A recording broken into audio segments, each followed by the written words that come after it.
famoso è la storia del monaco zen, che appunto partì la mattina alle 6, salì sul monte Fuji, mi sembra abbastanza che il monte Fuji è qui, ecco il monaco zen parte, sul cappello, va su, arriva alle 6 di mattina, diciamo che arriva in cima al monte Fuji non so a che ora, ma comunque entro la giornata, lì si riposa e poi alle 6 di mattina il giorno dopo ridiscende. Ovviamente nella salita ogni tanto fa un po' di meditazione, contempla i ciliegi in fiore e via dicendo, fa un po' tutte quelle cose che i monaci zen già compone 1 o 2 haiku. Sa cos'è un haiku? Poesie corte, brava, bravissima. Haiku sono poesie giapponesi 575, il numero, la famosissima Basho, no? Che stagno antico. Una rana si tuffa, rumore d'acqua. Questa è una poesia 575. Sono i giapponesi stufi di comunicare le emozioni, perché comunicano i contesti che suscitano le emozioni, e questi sono i haiku.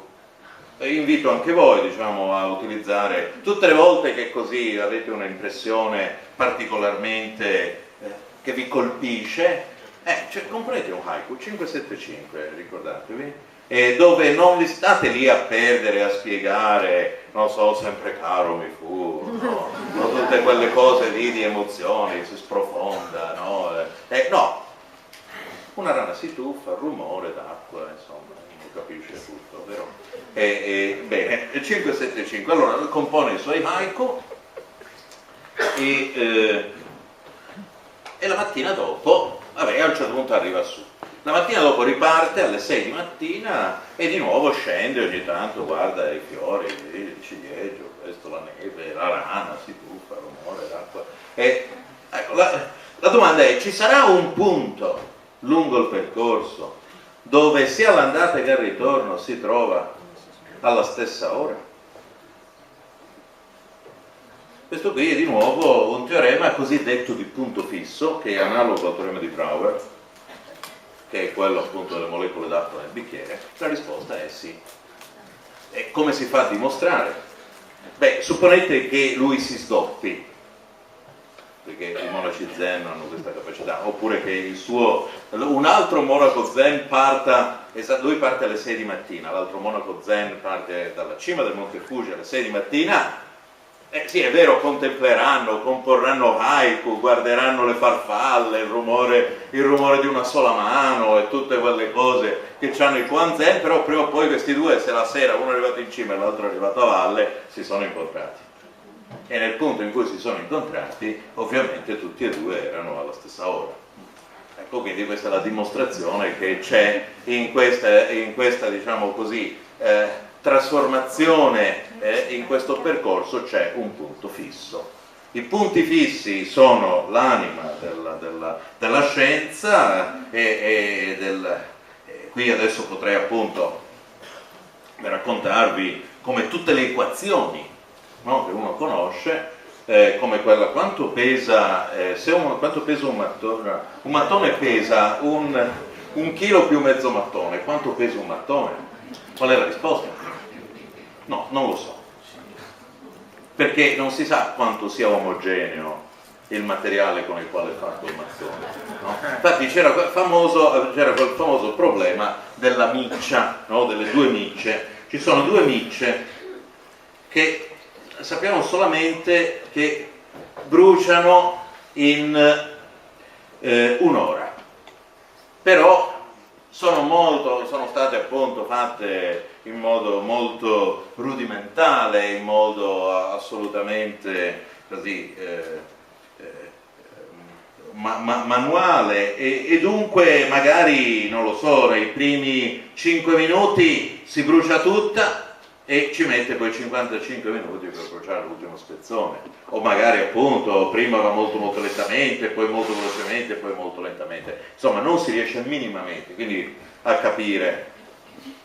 Ebbene, bisogna con queste due micce riuscire a misurare un quarto d'ora. Questo è un famoso problemino. Come fare avendo queste due micce? Uno dice, beh, va bene, prendo una, la divido per 4, no, non va bene. Non va bene questa soluzione perché appunto i quattro spezzoni potrebbero avere chissà quali tempi. L'unica cosa che noi sappiamo è che, questo ve lo lascio anche come problemino. No, perché capite, la matematica, no, adesso è scomparso, cioè la matematica è una, come era il titolo? È una compagna o un partner. Sì, ho messo un partner perché non volevo qui avere un partner, una partner, insomma, è spiritoso e affascinante. Uno si porta sempre dietro qualche piccolo problemino e quindi non è mai solo, non è mai, quando è in coda può sempre, diciamo così, pensare a un problema, quando sì, è un'ottima compagna, quindi è bene che io vi lasci qualche problemino su cui pensare. E quindi comunque è vero, se i mattoni sono omogenei, giustamente è 2. E anche lì questa equazione si può vedere, ogni equazione è in realtà si può leggere come cercare un punto che viene trasformato in se stesso, che è invariante rispetto a una certa trasformazione. E un altro invariante è questo, molti giochi si risolvono con invarianti. Questo qui è il gioco della compagnia, questo è il gioco della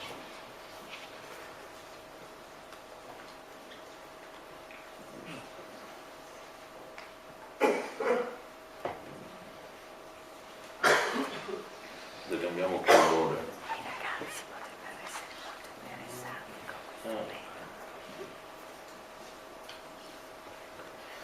Qui c'è un quadratino, no? Che ha del materiale molto pericoloso, no? Allora supponiamo che le due compagnie che devono raccogliere i rifiuti non vogliono minimamente raccogliere questo quadratino. Allora, come fare a non dover raccogliere il quadratino? Anche in questo caso, appunto, il gioco ha delle regole. Quello che uno può fare di volta in volta è togliere, ripulire, supponete che questa qui sia la piantina di una città e che ciascuno di questi rappresenti un isolato, può, diciamo, ripulire o una riga o una colonna di isolati. Va bene, può ripulire una riga o una colonna. Allora l'obiettivo è non dover mai prendere l'ultimo quadratino. Quindi può prendere o una riga o una colonna, o tante righe o tante colonne. Va bene, o tante righe o tante colonne. Posso sempre giocare io con lei? Inizio io? Sì, tanto ti faccio vedere uno per Bene, inizio io. Bene, mi prendo. Chi prende il quadratino perde. Ecco, io tolgo tutte queste. Tocca a lei. Tolto questa. Tutta la prima riga? Tutta la prima riga? Bene, ok, lei si toglie la prima riga, quindi io tolgo questo pezzo della colonna. E io di nuovo la riga. La prima riga. E io questo. Porca. Quella subito. Questa? Va bene, dai, io riprendo questa e su. Bene, qui, allora, e quindi qui l'invariante qual è? Bisogna sempre lasciare invariato un quadrato. Quindi qui l'invariante in questo gioco è il quadrato. Comunque il professor Peruzzi potrebbe ben spiegarvi come tutti i grandi, cioè questo teorema di Emmy-Noether, una delle prime matematiche della storia della matematica, che all'inizio del Novecento ottenne questi teoremi importantissimi, no? Che sono tutti, danno un po' quelli che sono i principi dal fatto che ci sono delle equivalenze, delle omogeneità nei sistemi di riferimento con i quali uno guarda il mondo. Il fatto che appunto se la fisica non cambia, se io la guardo, diciamo, da qui oppure da 100 metri, se io qui faccio un esperimento e non so, lascio cadere un oggetto e vabbè che questo è un fatto sì, di un'accelerazione, ma diciamo, se qui faccio un piccolo esperimento, non so, di una trottola, anche quello, no? Oppure lo faccio a 100 metri di distanza e non cambia, ecco, il fatto che la fisica non cambia a seconda di qual è la distanza dall'osservatore con la quale uno la fa, questo implica che qualche cosa si conserva e in questo caso mi sembra la quantità di moto. Bene, quindi molta della fisica è tutta fatta da principi di conservazione.